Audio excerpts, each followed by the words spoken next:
Joining me now is Democratic Congresswoman from the great Commonwealth of Pennsylvania, Madeleine Dean. Congresswoman, thanks for joining us.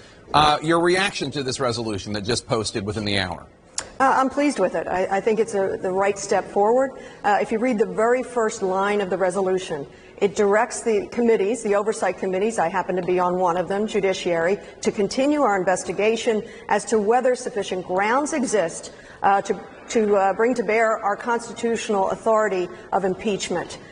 So I think it's an excellent step forward. It is a matter of process and due process, as your report just laid out. And what kind of evidence will you need to vote to impeach the president, do you think? Well, that's a question down the road. That's why, again, I like the opening statement of this. What we will need is the evidence from the witnesses that are being collected now. I look forward to the public hearings that we will have. I look forward to the transfer of the report to the Judiciary Committee so that we can determine whether or not to draft articles of impeachment, and then, of course, to have hearing or markup on drafted articles.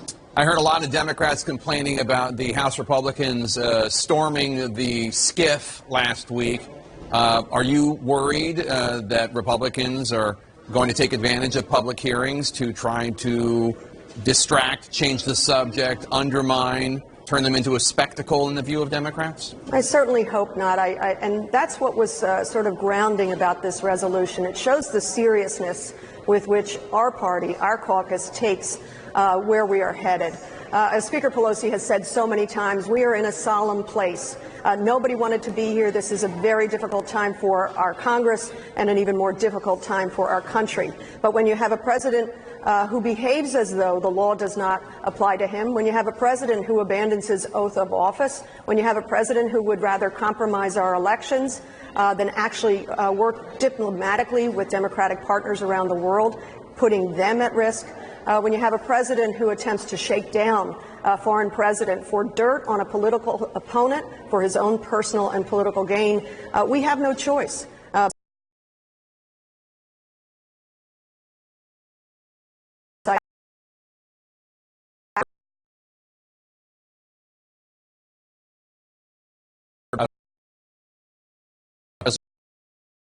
Resolution, and for the vote Thursday, it says, quote, "This is what you say when you know your critics have been right, but you don't want to admit it." Perhaps Mrs. Pelosi realized that the House process so far has looked like a partisan railroad job, unquote. Should the public look at this resolution as a concession of sorts that the Republicans had a point, that the process needed to be far more transparent?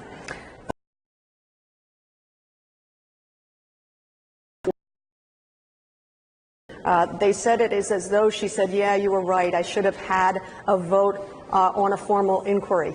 This is not that vote.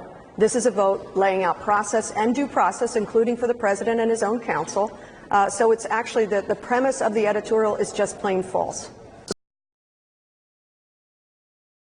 The resolution also brings some sort of clarity to the role of transferring evidence to the committee on which you sit, the House Judiciary Committee. What kind of physical evidence is there? Well, we will get copies of transcripts of all of the depositions, as will the American people. I think that's incredibly important. Transparency is going to be incredibly important to prosecute this case and to see whether or not high crimes and misdemeanors exist. We're going to see evidence, obviously, you know today, the very evidence of the lieutenant colonel who was on the Ukraine phone call and how concerned he was about what was going on.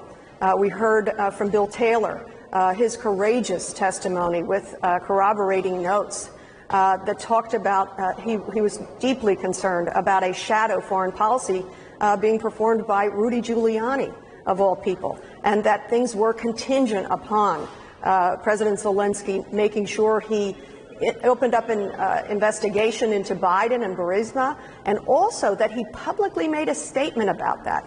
We've seen this pattern of behavior before by this president. We read the exact same sort of patterns in the Mueller report, where the president wants somebody to do something for him publicly that will benefit him politically and personally. That kind of evidence from these courageous folks who are coming forward to testify, and others who will still come in open settings, is the evidence that is important. Democratic Congresswoman Madeleine Dean of the great Commonwealth of Pennsylvania, thank you so much for your time.